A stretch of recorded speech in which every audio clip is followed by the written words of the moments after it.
और जी, मन मस्तिष्क में एकांकी मौन को लेकर पूज्य उड़िया बाबा जी के वचन बार बार प्रेरित करते हैं कि उड़िया बाबा जी के अनुसार मौन हमें ईश्वर के पास ले जाता है। मौन ब्रह्म की ओर, मौन आत्मा का साक्षात्कार, मौन जीवात्मा से परमात्मा तक पहुंचाने की सीढ़ी आता है। महाराज जी, क्या मौन से, मानसिक मौन और वाचिक मौन से विरह की अनुभूति और प्रगाढ़ होती है? और बिल्कुल बिल्कुल 100% इसमें कोई एक भी परसेंट संशय नहीं, क्योंकि वाणी से सबसे ज्यादा अपराध बनता है। हंसी मजाक, झूठ बोलना, कई तरह की ऐसी बातें होती हैं जो हमारे वाणी से अपराध बन जाते हैं। और वाणी का बहुत बड़ा प्रभाव पड़ता है। अब जैसे हम वाणी से मौन हैं तो वो धीरे धीरे मन पर भी प्रभाव पड़ने लगता है। आप देखो, कुछ दिन मौन जैसे आप हैं तो बोलने की जैसे तो एक उदासी छा जाएगी। अब बोल सकते नहीं तो फिर एकांत का मन करेगा कि हम किसी से मिले ना, किसी से जुले ना। पर जैसे जिसका व्यापार है या नौकरी है या अन्य साधनों में रत है और साधनरत है, तो मतलब विचार मौन रहना चाहिए। विचार मौन ज्यादा उत्तम है। विचार मौन का मतलब है, जैसे आप हमसे कोई बात पूछ रहे हैं, अब हम बार बार अब पूरी मनोशक्ति लग रही हो, आप समझ नहीं पा रहे, हम समझाना चाह रहे, तो हमारे अंदर चिड़चिड़ापन आ जाएगा। अगर अत्यंत आवश्यक है तो हम बोल देते हैं, और अत्यंत आवश्यक नहीं है तो हम उत्तर नहीं देते। इसे विचार मौन कहते हैं। जो बोलेंगे सत्य बोलेंगे, मृदु बोलेंगे, हितकर बोलेंगे, नहीं तो मौन रहेंगे।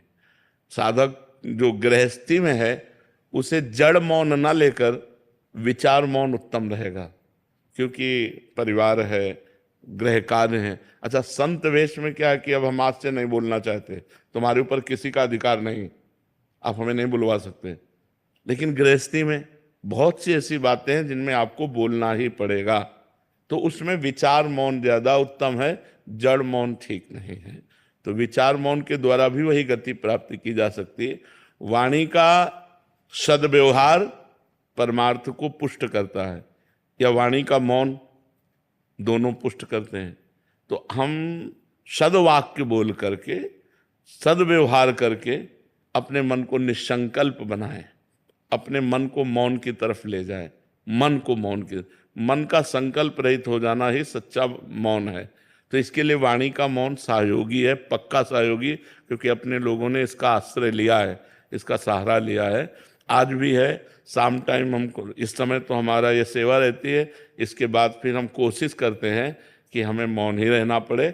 इशारे से बात कर ली, जैसे कोई बात है कि आप अगर बहुत बोलना हुआ तो दो शब्दों में बोल दिया, यानी शांत अपने सुमिरन चिंतन में। तो ऐसा है, व्यवहाररत उपासक को विचार मौन रहना चाहिए। जी।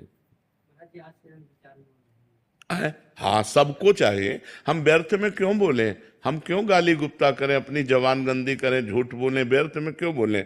बहुत गंभीर रहना चाहिए, शांत रहना चाहिए। उसकी बात सुनी, अगर बोलने लायक है तो उत्तर दिया, नहीं तो मौन है, हमें क्या मतलब, चल दिया। अगर मान लो आपसे कोई पूछ रहा है, आपसे ही डायरेक्ट पूछ रहा है, कोई बात पूछ रहा है, आपको लग रहा है उत्तर देना ठीक नहीं, नजर नीचे की, चल दिया। वो आदमी जो समझे, पागल समझे, अभिमानी समझे, जो समझे वो समझा करे। आप तो प्रपंच रहित हैं, और जो साधक है वो समझ जाएगा, बड़ा प्रवीण साधक है, अपने आप को कैसे बचाता है, देखो मौन होकर बचा लिया। शांत बिल्कुल बहुत जरूरी है। नहीं, वाणी से इतने अपराध बनते हैं कि लोग समझ नहीं पाते। वाणी से अपराध ही अपराध बनते रहते हैं, शरीर से और वाणी से ज्यादातर अपराध बनते रहते हैं। इसीलिए परमार्थ में उन्नति नहीं हो पाती। अगर शरीर और वाणी निष्पाप हो जाए तो मन बहुत जल्दी भगवान में लग जाए। इसीलिए देखो, संतों को देखो, बड़ा पवित्र स्नान, कपड़ा लत्ता सब पवित्रता से रहना, कि हमारा शरीर निष्पाप हो जाए, हमारी वाणी निष्पाप हो जाए, तो मन भगवान में लग जाए। मन का तन और वाणी से बड़ा संयोग है। हम जहाँ बोलते हैं मन हमारा वहीं जाता है, हम शरीर से जो क्रियाएं करते हैं मन उसी में जाता है, जो संबंध रखते हैं। अगर हमारा, देखो तभी तीन की शरणागत कही गई, तन वांग मनो भी, शरीर मन और वाणी, वांग तनु वांग मनो भी, तीन का बहुत बड़ा योग है साधना में।